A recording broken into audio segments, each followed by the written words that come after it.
How did that magic happen? Today, let me talk about what did I do to make my daughter sleep independently and through the night.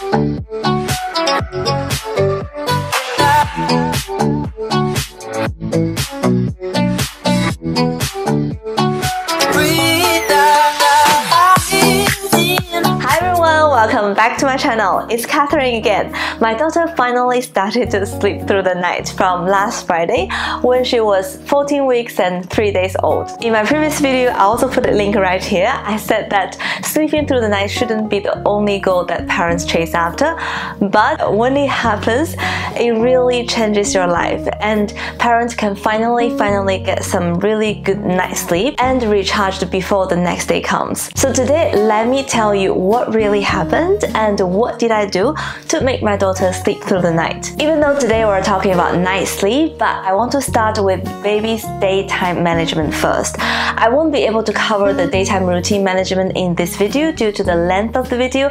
Maybe I will do it in another video in the future. But today let's talk about the daytime nap because it has a very important linkage to the success of night sleep. Babies, unlike adults, they can't control their tiredness. That's why they need help from us parents. When a baby is tired, she should be down for a nap. I know it's easier said than done, but as a parent, you should always keep this in mind that a baby should be down for a nap after a certain amount of time being awake. When you see there's a sleepy cue, you must offer the chance for the baby to sleep. By offering the chance, what I meant is you should bring the baby to where her sleep setup is. This can either be in the baby's room or in the next to me cot in the parent's room or in her pram. Overall, the whole point here is to hint the baby, hey, it's time for a nap. However, how to get the sleepy cue right is indeed a challenge, especially for first-time parents like myself. So what really helped me are two sources of information. First is this book called Unbecoming Babywise.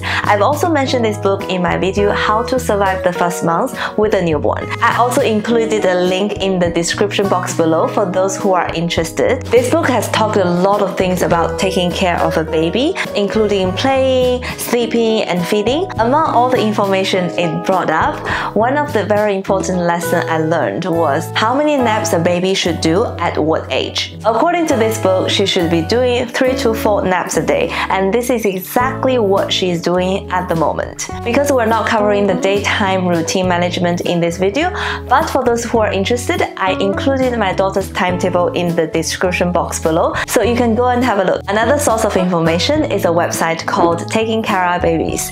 It is written by Cara, who is a mom of 4 and a sleeping consultant. On that website, it has loads of information about sleeping and napping. For example, how long the wake window should be for baby at what age, how to create bedtime routines, how to travel in between of different time zones, etc. etc. I find it very helpful when I was trying to find solution for my daughter's daytime naps. Before 12 weeks old, it was a nightmare every time I tried to put my daughter down for a nap. I've tried so many things: white noise, baby sling, rocking her, sleeping on me, even bouncing her on a birthing ball. Those worked at the time, but it really tired me out at some point. After I read Cara's blog on wake time windows, I finally found the answer to my problems. Because I was never paying any attention to my daughter's wake time window at all. I always just let it be. Don't know how to do.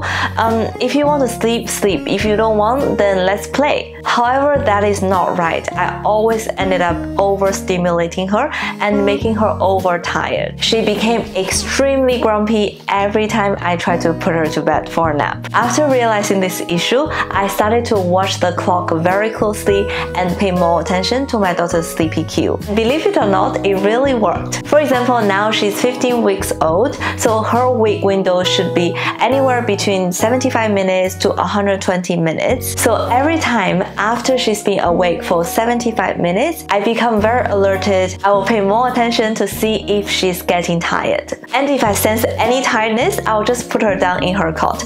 And it will only take 5-10 minutes for her to go to bed. So try that. I think it will really help your little one to improve her daytime naps. In addition to naps, feeding during the day is extremely important to the success of night sleep. Why? Because hungry babies will wake up for food during the night, just like adults who hasn't sneaked into the kitchen in the middle of the night after unexpected wake-ups. As I mentioned earlier in my video, my daughter is on formula for the majority of her meals. I did an experiment the other night. When she woke up, instead of giving her a full feed, I only gave her 60mm. And surprisingly, she ended up feeling contented and going back to sleep. Then I was like, okay, it seems that you can survive without taking too much of a night feed. However, I still need to make sure that she takes enough nutrition during the day. So what I did was I increased her daytime feed by 30mm per meal. She feeds 5 times a day, which equates to an additional 150mm nutrition intake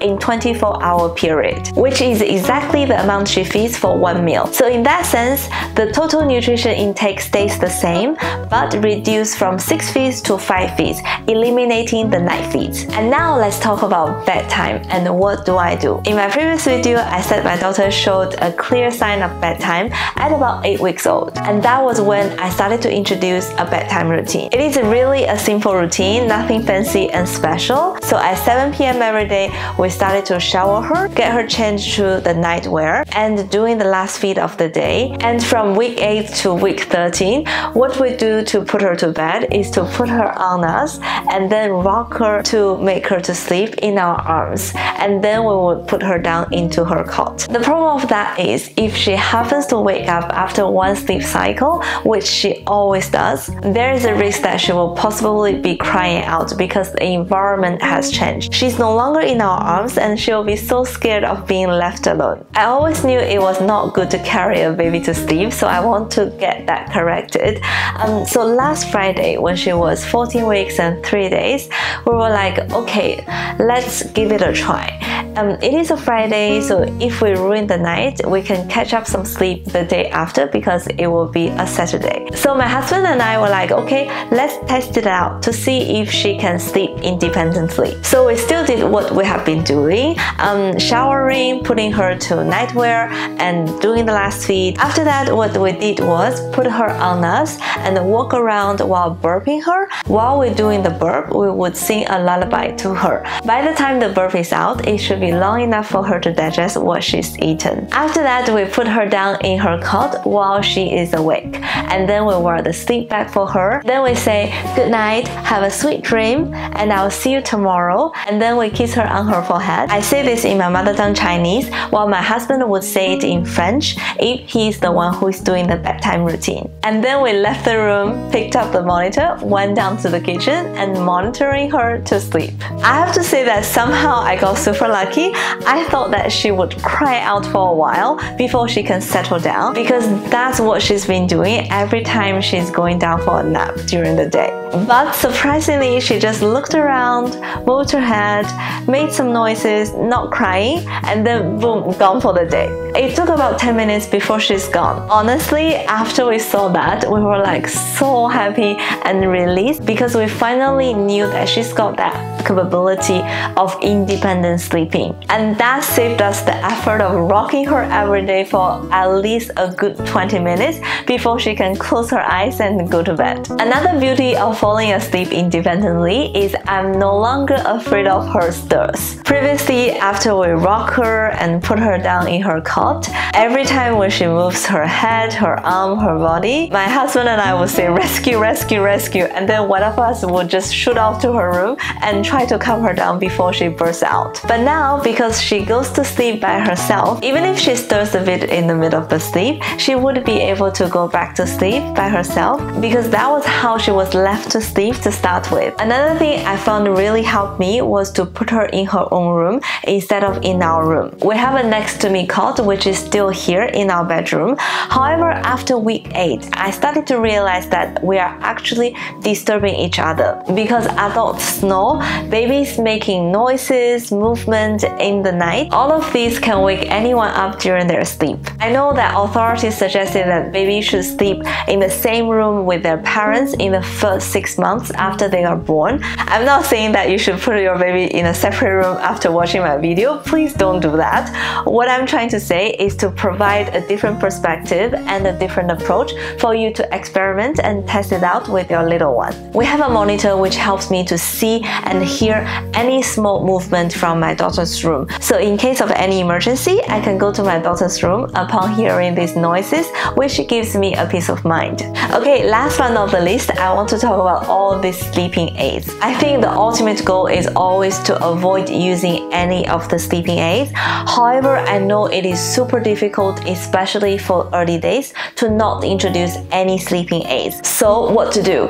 If you have to introduce any sleeping aid, I would say use as little as possible. Why? Because the more you introduce in early days, it means the more work for you to do later to get rid of them from your kid. So take me and my daughter as an example. We only introduced the white noise, swaddle, and baby sleep for her sleep. And now, fortunately, I got rid of all of them. I no longer need to carry the white noise machine everywhere in the house. And I've already packed the baby sleep for the next pregnancy. And for the swaddle, I now use the muslin square just as a cover for the pram. However, if you have to introduce as many as sleeping aids as you want, the suggestion that I would give you is to get rid of them as early as you can. The older the child becomes, the more association they will have with all these sleeping aids. I've seen children still on pacifier at age 3, and it is super difficult for the parents to get them off. I'm not saying that your little one will be like that, but there is always a risk if they become too reliant on certain aids. Okay, that's pretty much all I want to say about sleeping independently and sleeping through the night. I hope you find my video helpful. If you do, please don't forget to give me a thumbs up and consider to subscribe to my channel. I upload video every Friday at 7 PM, so I will see you next week. Bye bye guys!